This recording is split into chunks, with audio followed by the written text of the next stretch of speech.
Karibu tena, karibu mpenzi mtazamaji wa Fwendegele Channel. Kwanza kabla hujafanya kitu chochote na kushauri, nenda kasubscribe ili uendelee kupata mambo mapya yatakayokuelimisha na kukupa ujuzi mbalimbali. Leo tunaenda kutazama faida za maji katika mwili wa binadamu.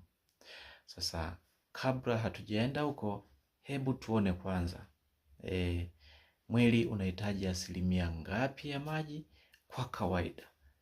Na inasemekana kwa kawaida mwili wa binadamu unahitaji asilimia 60 ya maji. Hivyo mwili unahitaji sana maji ili uweze kuendesha baadhi ya michakato. Sasa zifuatazo ni faida za maji ndani ya mwili wa binadamu. Faida ya kwanza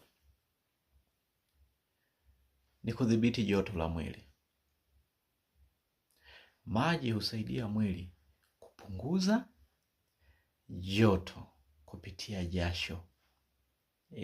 Wengi tumeona ukifanya kazi, ukitembea wakati wa jua, mwili huwa unapunguza joto kupitia jasho. Hiyo ni njia ambayo mwili imejitengenezea ili kupunguza joto linalozidi ndani yake. Basi twende tukaone faida ya pili.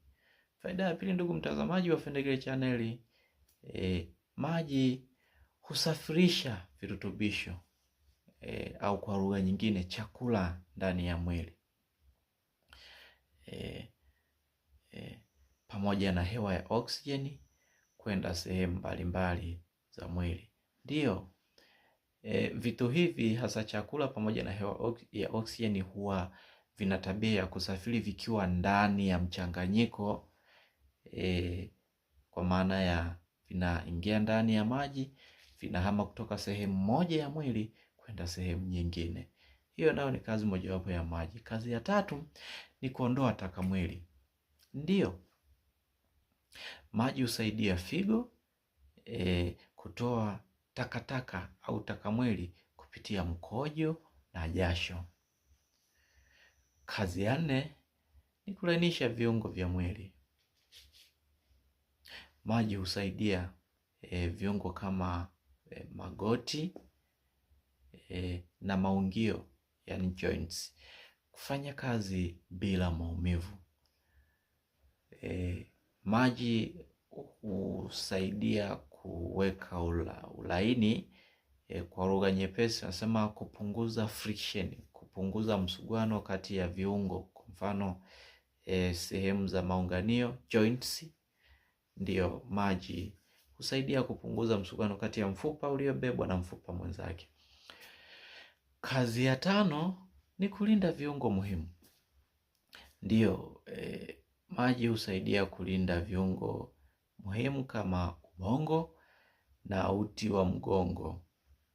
Lakini pia kazi ya sita, husaidia ngozi kuwa nzuri. Ni kweli, maji husaidia ngozi kuwa laini na yenye afya. Bila maji unaweza kuona kama ngozi yako haieleweki, inajawa na ukurutu. Ni kwa sababu tu pengine yawezekana una upungufu wa maji mwilini.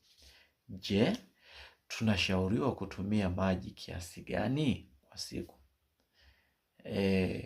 Wanasayansi wameenda mbali wakatafiti, na hivyo wamekuja na ni lita 2 mpaka 3 tu au glasi 6 mpaka 8 za maji ndizo mwanadamu unashauriwa kutumia kwa siku moja.